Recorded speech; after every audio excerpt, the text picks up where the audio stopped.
Bismillahirrahmanirrahim. Assalamualaikum warahmatullahi wabarakatuh.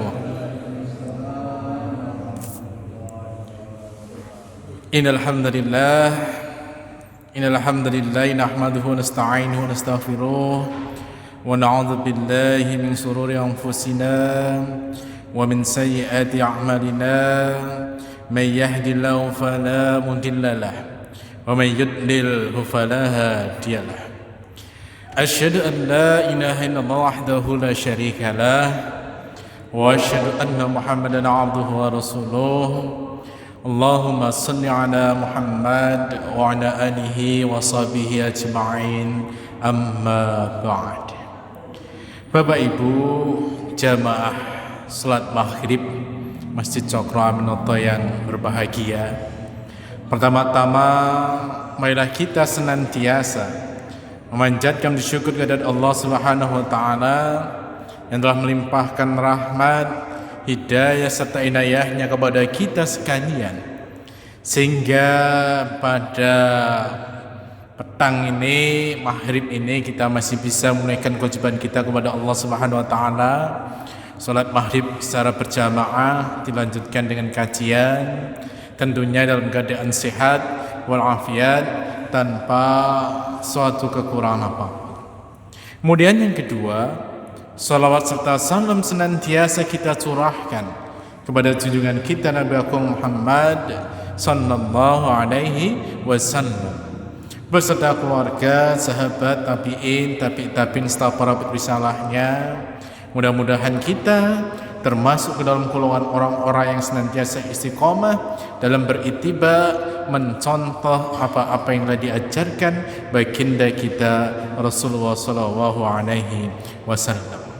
Bapak Ibu jamaah yang berbahagia, akan kita lanjutkan pembahasan terakhir Jumat pagi kemarin, masih dalam seputar bulan Syawal. Ada ulama yang menafsirkan bulan Syawal itu bulan peningkatan, artinya apa-apa yang telah kita kerjakan, apa-apa yang telah kita rutinkan, yang kita biasakan di bulan Ramadan, baik itu ibadah shaum, kemudian qiyamul lail, tadarus Al-Quran, sedekah jariyah, dan ibadah-ibadah yang lainnya, ghirah, semangat, spirit dalam beribadah harus senantiasa kita lanjutkan ke bulan-bulan berikutnya. Karena apa?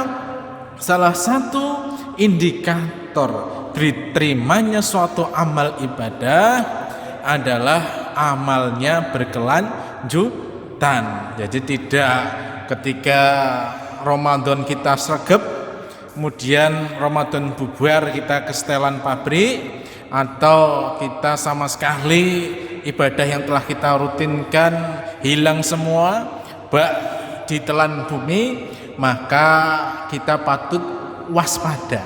Jangan-jangan ibadah kita yang telah kerjakan di bulan Ramadan ditolak atau tidak diterima oleh Allah Subhanahu wa taala. Karena apa?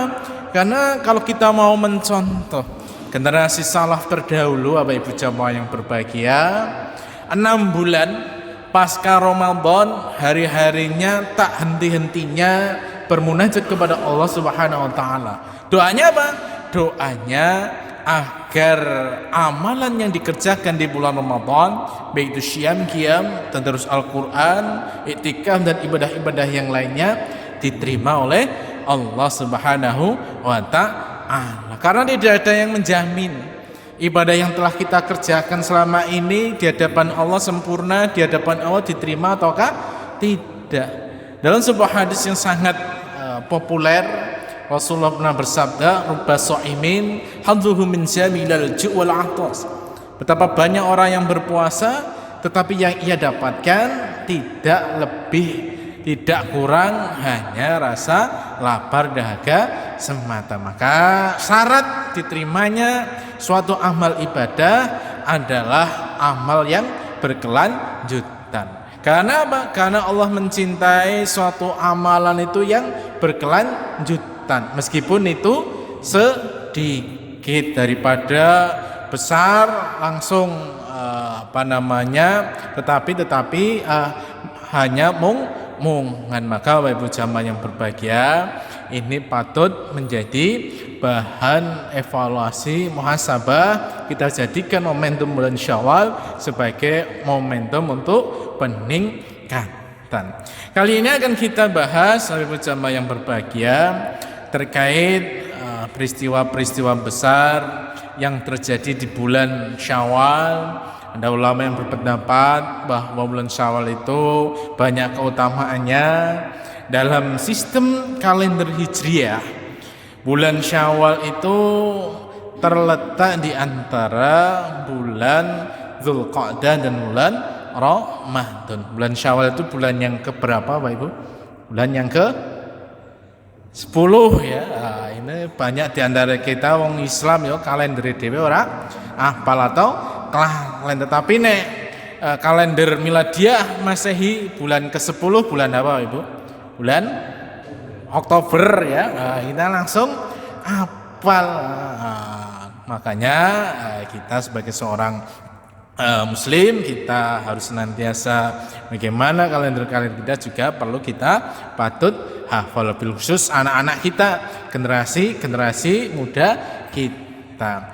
Bapak Ibu jamaah yang berbahagia, ada beberapa catatan terkait dengan beberapa peristiwa-peristiwa penting yang terjadi di bulan Syawal. Yang pertama adalah Nabi Shallallahu Alaihi Wasallam menikahi Aisyah radhiyallahu anha pada bulan Syawal. Nah, ini kita bisa melihat dari Aisyah radhiyallahu anha menceritakan, tazawwajani Rasulullah sallallahu wa banabi fi Syawal fa ayya nisa'i Rasulillah kana ahza indahu minni qal wa kanat Aisyah tastahibbu an tudkhila nisa'aha fi Syawal. Yang artinya Rasulullah SAW menikahiku pada bulan Syawal. Ia membangun rumah tangga denganku pada bulan Syawal pula. Istri-istri Rasulullah SAW yang manakah yang lebih beruntung di sisi dariku? Perawi berkata, Aisyah radhiyallahu anha dahulu suka menikahkan para wanita di bulan Syawal. Jadi kalau kita melihat di sini Bapak Ibu jamaah yang berbahagia, Imam Nawawi pernah menjelaskan terkait dengan hadis ini, terdapat anjuran untuk menikah atau menikahkan dan membangun rumah tangga pada bulan Syawal. Jadi dahulu kala orang Arab jahiliyah itu menganggap bulan Syawal itu bulan sial. Ketika memaksakan untuk membina rumah tangga di bulan Syawal, kepercayaannya pasti rumah tangganya akan berantakan atau tidak langgeng. Maka Rasulullah memutus tradisi ini, kepercayaan tahayul ini, dengan menikahi Aisyah radhiyallahu anha pada bulan Syawal. Maka Bapak Ibu jamaah yang berbahagia, bulan Syawal pasti Bapak Ibu sekalian dapat undangan mantenan banyak nggih. Undangan kathah, termasuk jamaah masjid kita tercinta ini yang paling tidak ada 3 nggih. Wajah Pene, Pak Haji Juno ya, terakhir Pak Yoyo ya. Nah, ini baru jamaah Masjid Cokro ini, belum tetangga, saudara, sanak, famili. Maka sebetulnya ini dalam rangka menjalankan sunnah Rasulullah SAW, karena pada waktu itu masyarakat Arab Jahiliyah masih mempercayai bulan Syawal itu bulan sial. Nah, istilah orang Jawa itu kepercayaan sial itu kalau bulan Suro ya, bulan Muharram. Nah, itu orang-orang Jawa itu mempercayai bahwa bulan Suro itu bulan sial. Jadi kalau ada orang memiliki hajat, pasti hajatnya tidak akan lancar. Maka kalau kita melihat tradisi yang hampir sama ini, ya kita untuk untuk mengkonter budaya tahayul khurafat semacam ini. Ya, kalau kita punya hajat, kita paskan saja di bulan Muharram. Jadi Bapak Ibu jamaah yang berbahagia, yang namanya semua bulan itu baik. Jadi kalau ada anggapan adanya bulan Syawal, ada bulannya sial, maka itu kepercayaan yang masuk dalam perkara khurafat tahayul, yang tentunya itu masuk dalam perbuatan syirik, perbuatan dosa besar di hadapan Allah Subhanahu wa ta'ala. Jadi di sini Bapak Ibu jamaah yang berbahagia, ini ternyata histori, sejarah mengapa banyak di antara masyarakat kita ketika bulan Syawal banyak undangan, punya hajatan, yaitu dalam rangka mengamalkan sunnah Rasulullah SAW. Jadi Rasulullah menikah dengan Aisyah di bulan Syawal. Kemudian yang kedua, peristiwa yang kedua yang tak kalah penting yang terjadi di bulan Syawal pula, yaitu perang Uhud. Perang Uhud itu terjadi di bulan Syawal. Jadi perang Uhud pecah pada 15 Syawal, yaitu 3 tahun setelah hijrahnya Rasulullah SAW. Jadi sebanyak 700 pasukan muslim berhadapan dengan 3.000 pasukan musyrik. Kalau kita lihat sirah Nabawi, di situ dikisahkan, ini kisahnya sangat populer. Awalnya umat Islam mendominasi, jalannya pertempuran, orang-orang musyrik terdesak, sehingga orang-orang musyrik meninggalkan harta benda yang mereka bawa saat berperang. Jadi harta-harta yang mereka dibawa karena wis kepepet oleh tentara-tentara muslim, akhirnya harta-harta tadi ditinggalkan. Wis ora mikir sing digawa, sing penting bicarane selamat. Maka disinilah sekelompok pasukan muslim yang bertugas sebagai pemanah, yang berada di puncak-puncak Bukit Uhud, itu lengah. Karena apa? Melihat banyaknya harta-harta yang berceceran ditinggal oleh pemiliknya. Maka melihat situasi kondisi seperti ini, Bapak Ibu jamaah yang berbahagia, Khalid bin Walid itu di perang Uhud itu posisinya sebagai kalau di pelajaran bahasa Indonesia itu antagonis, ya, sebagai musuh ini di perang Uhud, menyerang sisi pemanah sehingga pasukan Islam menjadi kocar kacir. Jadi yang harusnya ketika semua manut instruksi baginda Rasulullah, pasukan muslim menang total, gara-gara pasukan pemanah yang meninggalkan posnya karena tergoda dengan harta yang ditinggalkan oleh tentara kafir Quraisy, ini ternyata menjadi balas, sehingga pasukan Islam yang tadinya harusnya menang akhirnya menjadi kalah atau kalang kabut. Dan kekalahan ini ternyata juga ada imbasnya, menyebabkan Rasulullah SAW, baginda kita tercinta, menjadi terluka. Maka Ibu jamaah yang berbahagia, ini dan ternyata perang Uhud ini terjadi di bulan Syawal. Jadi sedikitnya ada 70 sahabat yang menjadi syuhada, dan kebanyakan mereka adalah dari kalangan Ansor. Maka Rasulullah SAW memerintahkan untuk mengubur mereka pada lokasi mereka terbunuh. Jadi salah satu dari syuhada perang Uhud adalah Hamzah bin Abdul Muttalib, atau paman Nabi Shallallahu Alaihi Wasallam, paman yang sangat dicintai. Maka Bapak Ibu jamaah yang berbahagia, pelajaran penting dari kekalahan kaum muslimin dalam perang Uhud, yaitu kekalahan ini disebabkan pelanggaran atau tidak patuhnya tentara muslim pada saat itu atas perintah Rasulullah, malah tergoda terhadap harta rampasan yang ditinggalkan oleh tentara kafir Quraisy. Maka ini ada pelajaran ada hikmah yang bisa kita petik, bahwa kita hidup di dunia ini hakikatnya adalah hidup yang sementara, kehidupan yang fana. Kehidupan kekal abadi adalah kehidupan kelak di akhirat. Maka ketika Allah memberikan kita nikmat kesempatan, nikmat kesehatan, nikmat umur panjang, pergunakanlah untuk senantiasa beribadah kepada Allah, menjalankan apa-apa yang diperintahkan oleh Rasulullah. Ketika kita berpegang kepada Allah, pada Al-Quran dan hadis, insya Allah kita akan selamat di dunia wal akhirah. Jadi ketika tentara muslim pada perang Uhud sepenuhnya percaya kepada Rasulullah SAW,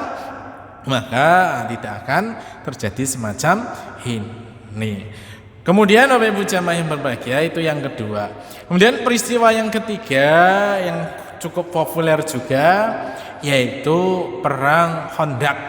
Nah, perang Khandaq itu ternyata terjadi pada bulan Syawal. Jadi disebut perang Khandaq karena saat itu Salman Al-Farisi memiliki ide, memiliki sebuah strategi bagaimana membuat parit yang dalam dan lebar untuk menghalau para musuh. Disebut juga perang Ahzab karena ada beberapa suku yang bersekutu melawan kaum muslim saat itu. Maka ketika memperhatikan bahwa pasukan sekutu yang begitu menyeramkan, yang sebelumnya disangka bahwa bangsa Arab tidak mungkin bersatu seperti itu, dan yang bersekutu dalam perang Ahzab situ adalah Quraisy di bawah pimpinan Abu Sufyan. Lalu ada berbagai kabilah Arab yang mengikutinya, kemudian Bani Sulaim di bawah pimpinan Sufyan bin Abdi Syam, kemudian Ghatafan di bawah pimpinan Uyainah bin Hisn, kemudian Bani Murrah di bawah pimpinan Haris bin Auf, dan masih banyak kabilah-kabilah yang bersekutu terhadap memerangi kaum muslim pada saat itu. Kemudian Rasulullah SAW menyetujui ide membangun parit untuk menghalau pasukan musuh untuk masuk ke kota Madinah. Bahkan Rasulullah dengan tangannya sendiri ikut bersama-sama membangun parit pertahanan, karena pada waktu perang Khandaq itu kan tentara sekutu kafir Quraisy bersatu akan menyerbu kota Madinah. Maka di situ untuk menghalangi tentara kafir Quraisy untuk tidak masuk dengan mudah, dibuatlah Khandaq atau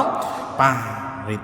Nah, pada waktu itu Bapak Ibu jamaah yang berbahagia, total pasukan muslim jumlahnya 3.000 orang, sedangkan pasukan sekutu kaum musyrik itu 10.000 orang. Nah, dalam perang ini kubu musyrik mengalami kekalahan karena diterjang angin puyuh setelah menunggu lama di luar parit. Nah, jadi ada beberapa perang besar.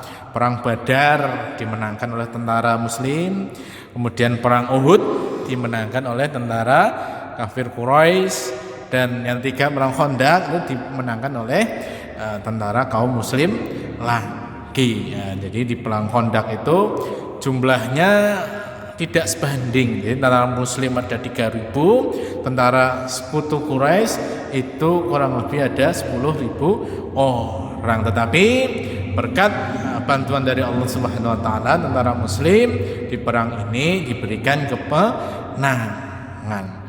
Dalam sebuah hadis Rasulullah SAW mendoakan kebinasaan untuk pasukan gabungan seraya berdoa, Allahumma munzilal kitabi sari'al hisab, Allahumma hazim al-ahzab, Allahumma ahzimhum wa zalzilhum.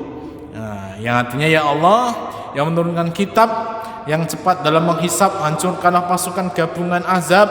Ya Allah, hancurkanlah dan luluh lantakkanlah mereka. Hadis riwayat Imam Bukhari. Jadi di sini Allah memberikan pertolongan kepada kaum muslimin, di mana kita bisa cek dalam Quran surah Yusuf ayat 21. Bapak Ibu jamaah yang berbahagia, di sini dijelaskan Allah berfirman, a'udzubillahi minasyaitonirrajim, yang artinya dan Allah berkuasa terhadap urusannya, tetapi kebanyakan manusia tiada mengetahuinya. Maka sejak perang Khandaq atau perang Ahzab tadi, kaum muslimin tidak lagi bertahan, tetapi mereka juga sesekali memulai penyerangan. Jadi dalam strategi perang itu ada kalanya menyerang, ada kalanya bertahan. Nah, kalau kita lihat timnas yang kemarin main itu kan ada kalanya menyerang, ada kalanya bertahan. Nah, nyerang terus, serangan balik akhirnya ke golan. Itu gol yang kedua Korea Selatan itu kan serangan balik, operan dari kiper langsung ke depan. Jadi timnas Indonesia sibuk menyerang. Gara-gara nyerang, kemudian bola ditangkap kiper, lempar ke depan, langsung gol ya. Nah, itu kemarin yang terjadi. Jadi dalam peperangan pun ya harus pakai strategi. Ora mung sak senenge dhewe, wah aku senenge nyerang bayah. Pertahanannya ora usah dipikir, tidak bisa. Jadi setelah perang Khandaq, tentara muslim diberikan pelajaran dalam yang namanya perang itu tidak melulu defense atau bertahan, kadang-kadang nyerang, kadang-kadang bertahan, lihat situasi kondisi. Nah, kalau strateginya Sintayong itu kan sekali-kali membahas timnas sedikit ya, itu kan mengandalkan counter attack yang cepat ya, lini serang bagus, pertahanan bagus, sehingga timnas bisa sampai ke semifinal. Kurang lebih peperangannya semacam itu. Nah, kemudian peristiwa yang keempat yang terjadi di bulan Syawal, ada yang namanya perang Hunain. Perang Hunain itu terjadi di bulan Syawal. Jadi perang Hunain itu terjadi pada tahun ke-8 Hijriah, terjadi di bulan Syawal. Jadi pada saat itu kaum muslimin menghadapi suku Hawazin dan suku Thaqif, dua suku yang tinggal di sebelah timur laut Mekah, yang khawatir akan diserang pihak muslim juga setelah terjadi peristiwa Fathul Mekah atau penaklukan kota Mekah. Kemudian 2 pekan lamanya perang Hunain berlangsung.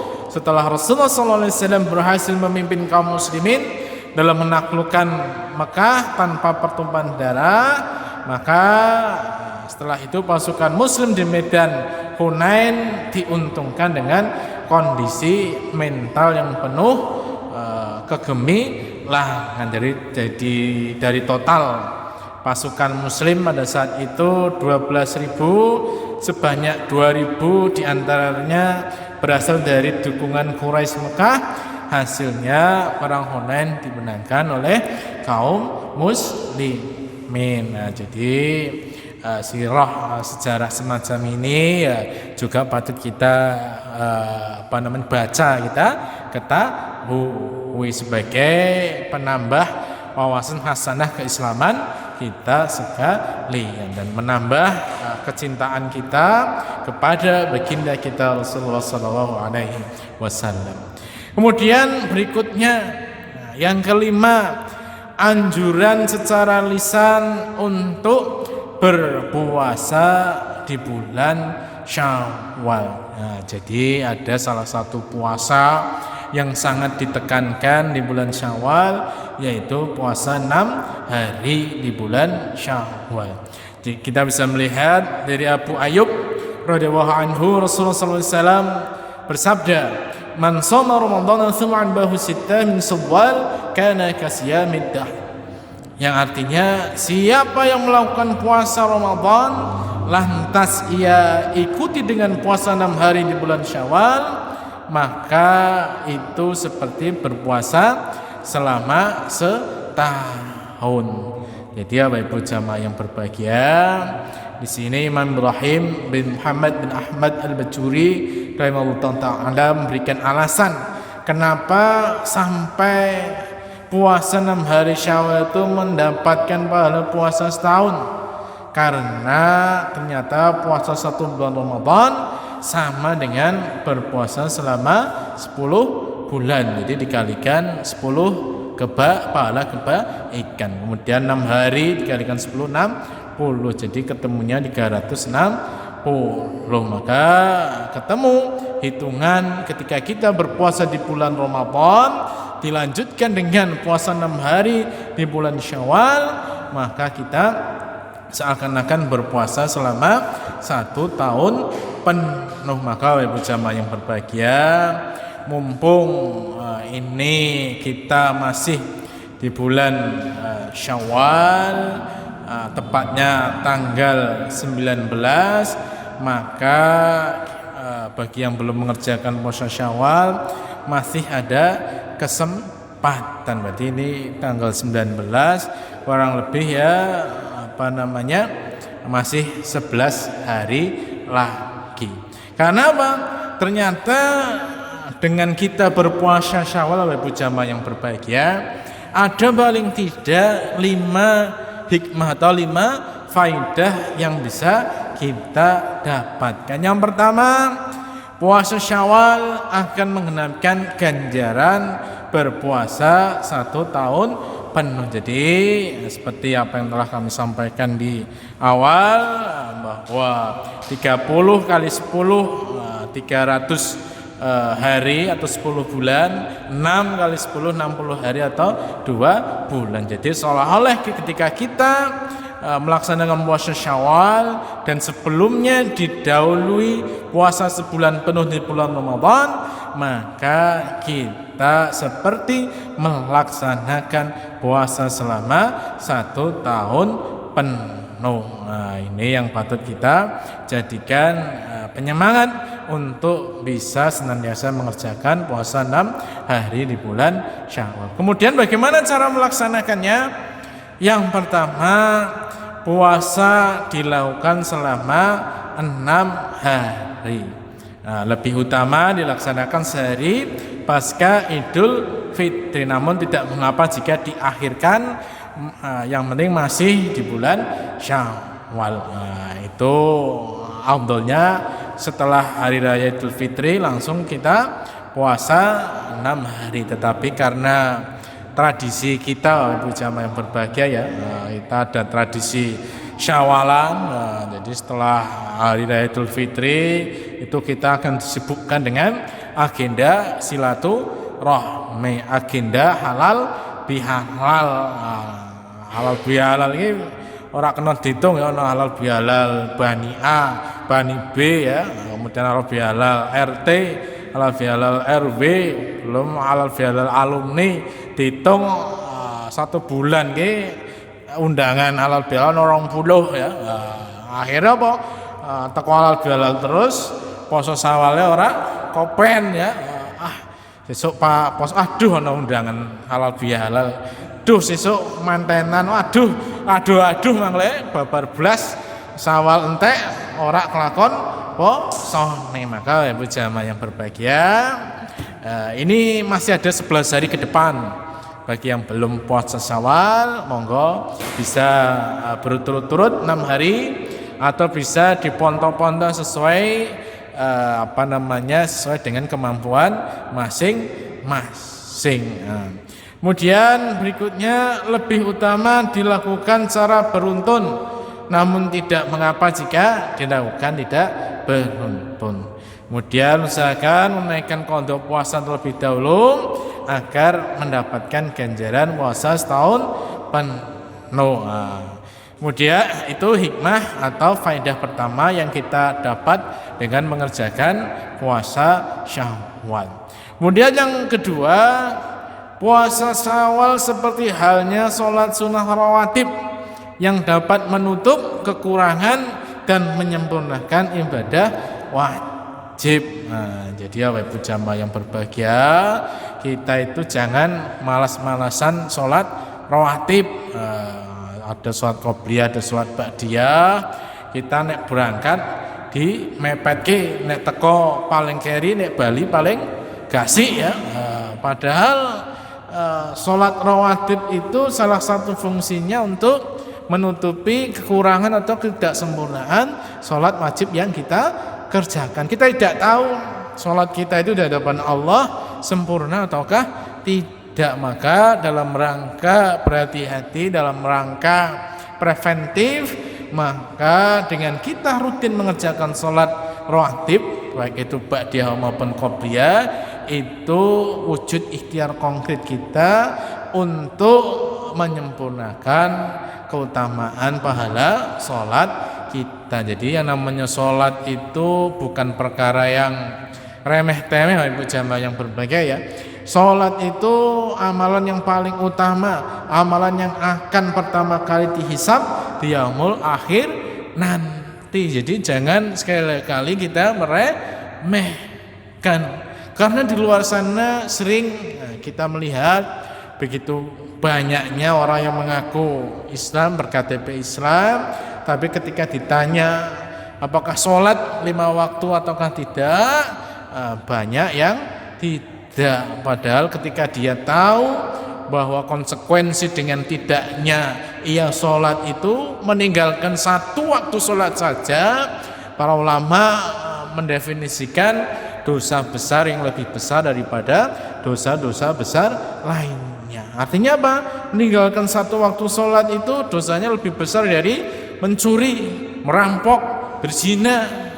Maka ketika kita paham, ketika kita tahu semacam ini, tapi kita diam saja melihat keluarga kita, anak kita, suami kita, istri kita tidak sholat dinang ketok, maka kita ikut-ikutan terkena imbas dosanya. Maka sekali lagi Bapak jamaah yang berbahagia, sekali lagi bahwa momentum puasa Syawal itu ada hikmah bagaimana puasa Syawal menyempurnakan kekurangan-kekurangan yang ada pada puasa wajib di bulan Ramadan. Sebagaimana sholat sunnah rawatib menyempurnakan ibadah wajib. Amalan sunnah seperti puasa Syawal nantinya di hadapan Allah akan menyempurnakan puasa Ramadan yang kita kerjakan. Karena terkadang kita berpuasa malas-malasan, berpuasa gaweane turak-turu nggih.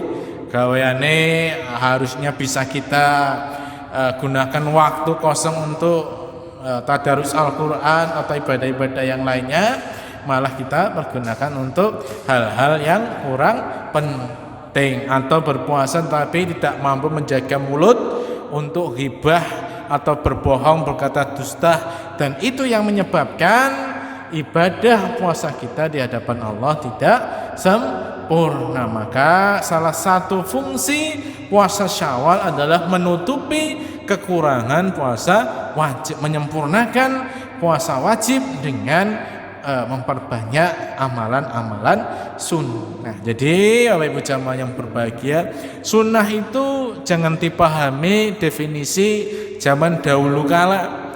Kalau dahulu kala ketika kita sekolah kan pemahamannya sunnah itu apabila dikerjakan dapat pahala, apabila tidak dikerjakan tidak apa-apa. Itu pemahaman jadul ya. Kalau pemahaman kekinian konteks saat ini, sunnah itu dikerjakan berpahala, ditinggalkan rugi.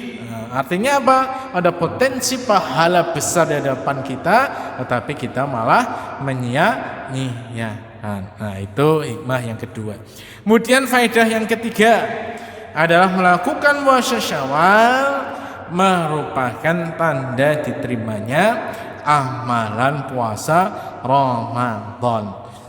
Jadi Bapak Ibu jamaah yang berbahagia, jika Allah Subhanahu wa taala menerima amalan seorang hamba, maka Dia akan menunjukkan kepadanya amalan solehnya akan berkelanjutan. Jika Allah menerima amalan puasa Ramadan, maka Dia akan ditunjukkan untuk melakukan amalan soleh lainnya. Dan di antaranya apa? Di antaranya puasa 6 hari di bulan Syawal. Ini kita bisa mengambil suatu perkataan dari seorang salaf, min thawabil hasanah al hasanatu ba'daha wa min jazail sayyi'ah as-sayyi'atu ba'daha, yang artinya di antara balasan kebaikan adalah kebaikan selanjutnya, dan di antara balasan kejelekan adalah kejelekan selanjutnya. Jadi Ibnu Rajab di sini menjelaskan terkait dengan perkataan salaf ini, yaitu balasan dari amalan kebaikan adalah amalan kebaikan selanjutnya. Barang siapa melaksanakan kebaikan lalu dia melanjutkan dengan kebaikan lainnya, maka itu adalah tanda diterimanya amal yang pertama. Begitu pula barang siapa melaksanakan kebaikan lalu malah dilanjutkan dengan amalan kejelekan, maka ini adalah tanda tertolaknya atau tidak diterimanya amal kebaikan yang telah dilakukan. Artinya apa? Gambaran mudahnya, ada seorang yang ketika bulan Ramadan rajin giat ke masjid, tetapi ketika Ramadan selesai babar belas sandale ora tahu ketok neng masjid, malah menjadi ahlul maksiat. Maka ketika ada orang yang semacam ini, maka itu sebagai salah satu indikator tanda-tanda tertolaknya suatu amalan. Jadi yang namanya beribadah itu sepanjang waktu, sepanjang tahun. Karena apa? Yang Allah harapkan kepada seorang hamba adalah menjadi seorang hamba yang rabbaniyin. Rabbaniyin itu apa? Seorang hamba yang beribadah sepanjang tahun, seorang hamba yang beribadah sampai kelak yaumul qiyamah, sampai maut menjemput. Bukan yang diharapkan kita menjadi seorang hamba yang Ramadhanin, yang hanya taat di bulan Ramadan saja. Seseorang taat di bulan Ramadan itu sewajarnya, seharusnya. Karena kalau ada orang di bulan Ramadan imannya tidak meningkat, maka patut dipertanyakan kualitas keimanannya. Tetapi ketika ingin menjadi orang-orang yang diangkat derajatnya oleh Allah Subhanahu wa taala, bulan Ramadan kita giat beribadah, bulan berikutnya pun semangatnya jangan sampai kendur. Maka ini patut kita jadikan sebagai bahan renungan ketika jika seorang hanya rajin sholat di bulan Ramadan saja, namun setelah Ramadan sholat kita menjadi lalai, kemudian patut kita pikirkan bersama, renungan bersama, apakah amalan orang tersebut di bulan Ramadan diterima ataukah tidak? Tentunya tidak. Karena apa? Yang Allah harapkan suatu amalan itu berkelanjutan. Kemudian faedah yang keempat, melaksanakan puasa Syawal adalah sebagai bentuk syukur pada Allah. Jadi nikmat apa yang disyukuri? Yaitu nikmat ampunan dosa yang begitu banyak di bulan Ramadan. Tentunya bukankah kita telah ketahui bersama melalui puasa, melalui sholat malam, Allah mengampuni dosa-dosa kita yang telah lalu. Dalam hadis Rasulullah pernah bersabda, man shoma man qama lailatul qadri imanan wa ihtisaban ghufira lahu ma taqaddama min dzambi. Barang siapa berpuasa, barang siapa qiyamul lail, barang siapa menghidupkan malam Lailatul Qadar dengan iman mengharap balasan dari Allah Subhanahu wa taala, maka dosa-dosanya diampuni yang telah lalu. Tentunya dosa-dosa di sini garis bawahi bersama adalah dosa-dosa kecil. Dosa-dosa besar syarat diampuni adalah dengan cara taubatan nasuha, bersungguh-sungguh mohon ampunan kepada Allah, tidak akan mengulangi kesalahan lagi. Ketika terkait dengan Allah, dosa kepada Allah, maka cukup kita mohon ampun kepada Allah. Tetapi ketika dosa yang berkaitan dengan manusia, maka ditambahi, selain mohon ampun kepada Allah, kita juga harus minta maaf kepada orang yang pernah kita zolimi, orang yang pernah kita sakiti. Dan momentum Syawal, momentum yang tepat untuk saling bermaaf-maafan. Harusnya yang namanya bermaaf-maafan itu ya tidak hanya di bulan Syawal saja, tetapi daripada orang, dan ini sudah menjadi kebiasaan, menjadi tradisi warga kita, di bulan Syawal intensitas bersilaturahim, saling memaafkan halal bihalal itu agendanya meningkat, bahkan sampai-sampai tradisi mudik kita itu begitu luar biasa eskalasinya ya, sekitar 170-an juta itu ketika menjelang Lebaran masyarakat kita yang mudik dari Jakarta atau dari berbagai kota-kota besar dalam rangka bersilaturahim dengan sanak famili, dengan keluarga, dengan orang tuanya. Maka Ibu jamaah yang berbahagia, jadi patut kita jadikan bahan muhasabah bagi kita sekalian. Ada sebuah perkataan dari Ibnu Rajab Al-Hambali pernah mengatakan, tidak ada nikmat yang lebih besar dari pengampunan dosa yang Allah anugerahkan kepada seorang hamba. Sampai-sampai Nabi sallallahu alaihi wasallam yang telah diampuni dosa-dosanya pun yang telah lalu senantiasa dan yang akan datang banyak melakukan sholat malam. Ini semua beliau lakukan dalam rangka apa? Dalam rangka bersyukur atas nikmat pengampunan dosa yang Allah berikan kepada kita. Lah kita yang masih banyak dosanya, banyak khilafnya, makanya tentunya ini kita jadikan sebuah motivasi. Rasulullah saja yang maksum, Rasulullah saja yang sudah dijamin surganya oleh Allah Subhanahu wa taala, bagaimana hari-harinya, bagaimana waktunya senantiasa dihiasi dengan berbagai macam amal saleh. Kemudian yang kelima, yang terakhir adalah melaksanakan puasa Syawal, menandakan bahwa ibadahnya kontinu, bukan musiman sebelaka. Maka di sini Bapak Ibu jamaah yang berbahagia, sekali lagi momentum bulan Syawal kita jadikan sebagai sebuah momentum untuk meningkatkan kuantitas kualitas ibadah kita kepada Allah Subhanahu wa taala, karena sekali lagi yang Allah harapkan pada kita sebagai seorang hamba adalah kita dituntut untuk menjadi seorang hamba yang rabbaniyin, bukan menjadi seorang hamba yang ramadhani. Yang artinya apa? Taat beribadah kepada Allah itu sepanjang waktu, sepanjang masa, tidak hanya di bulan Ramadan saja. Karena apa?